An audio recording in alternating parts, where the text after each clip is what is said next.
Hi everyone, this is Miss DeLuca. We are going to be talking today about cycles in nature. Nature loves a good cycle. Day and night, cycle. Photosynthesis, cellular respiration, cycle. Life and death, cycle. Rain, cycle. Specifically, we're going to be talking about biogeochemical cycles, and that's a long word.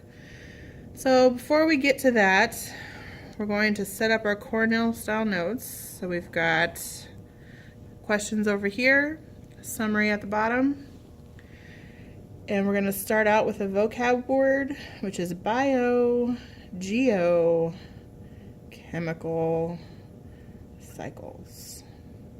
Okay, so a biogeochemical cycle are elements, compounds, and other forms of matter, which, if you remember, matter is anything that you can pick up or put into a plastic bag, are passed from one organism to another, and from one part of the biosphere, which would be Earth,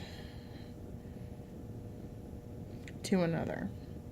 Okay, so part of the biosphere would be like the air or the ocean or the land. Those are parts of the biosphere, which is what we call Earth. Okay? So it connects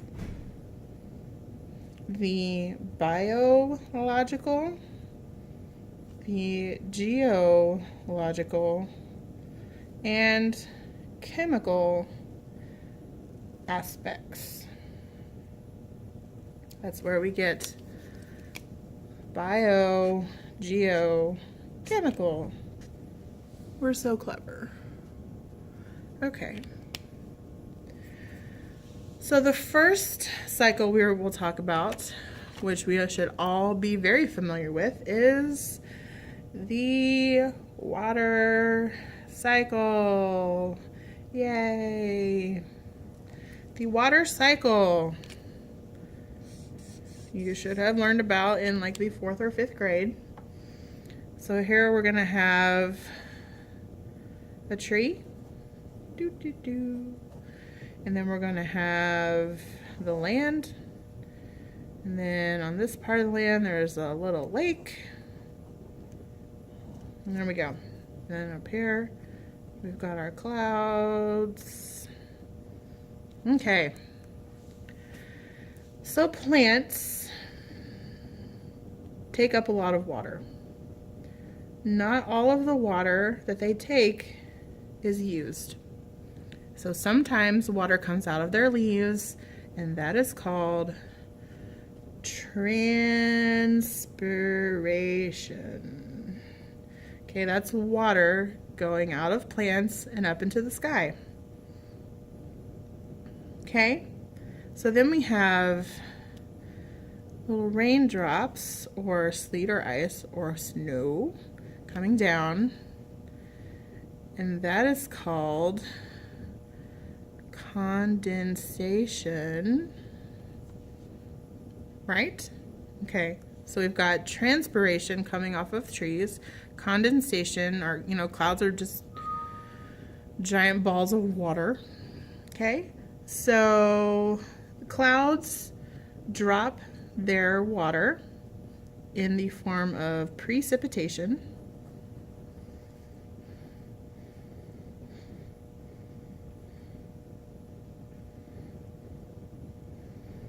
And then that water goes into lakes and streams and rivers in the ocean. And part of it gets evaporated back up. That is evaporation, right? So water comes down in precipitation, goes back up in evaporation. Now the other part of this is some of the water that comes down in precipitation gets taken up by the roots of plants.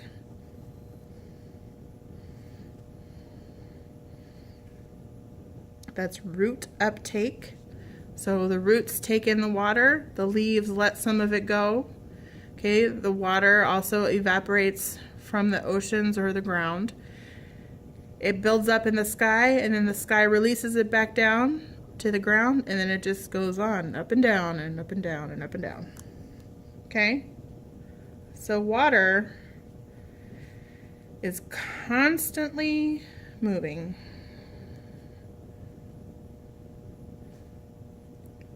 Between the atmosphere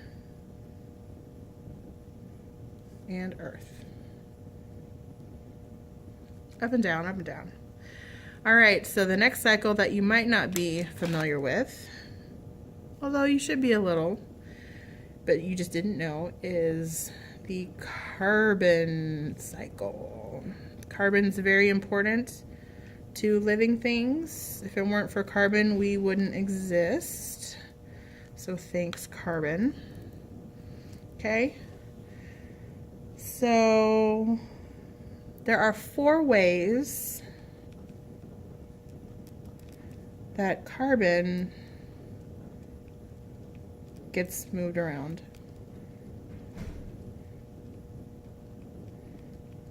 Sorry for my terrible handwriting. This pen is bad, so we're going to go back to purple. Okay, 4 ways carbon gets moved around. Okay, first is biological processes, such as photosynthesis. See, I told you you knew some. And cellular respiration. Yay.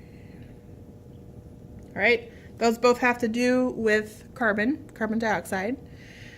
It also is decomposition. So when you die, you will be decaying and releasing CO2 back into the air, and your carbon molecules will just kind of disintegrate and go on to be other things. Okay? So on that note, we have burial and decomposition.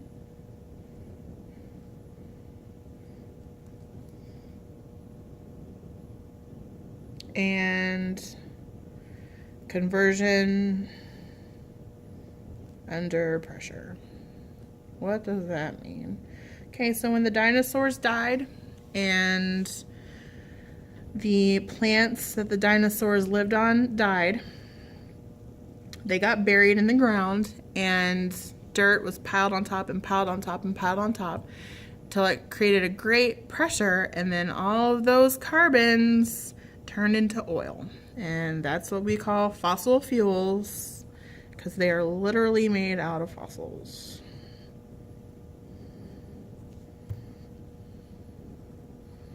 Okay, so then we've got geochemical processes. Geo means earth. Okay, so we've got things like erosion or volcanic eruptions.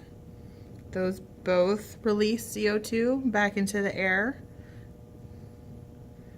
Okay, and then we've also got mining, cutting, and the burning of fossil fuels. So every time you drive a car, or your mom drives your car, or your dad, or your sister, or your brother, you are releasing CO2 into the air. Okay, anytime that we cut down trees, they're releasing CO2. And you are also cutting off a CO2 scrubber, so it's increasing the amount of CO2 in the air. CO2 is good to have, just not too much of it. Okay? So the last two that we're going to talk about are very short and quick. It is the nitrogen cycle. Nitrogen's very important, especially for plants. Okay? So the atmosphere is the main reserve or reservoir of nitrogen.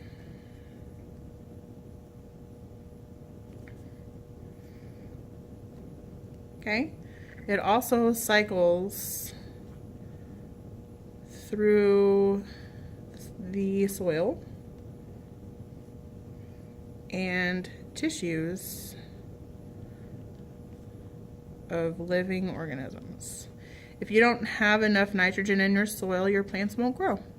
You do need a tiny bit of nitrogen in your blood, but not too much. Okay, so the last one is the phosphorus. Interestingly, phosphorus means light bearing, and the way they discovered phosphorus was a guy thought he could turn his pee into gold and then discovered phosphorus instead. So interesting and kind of gross. All right, so phosphorus, which, if you didn't know, is also the stuff that they use to light matches. That's what phosphorus is. Phosphorus in the biosphere,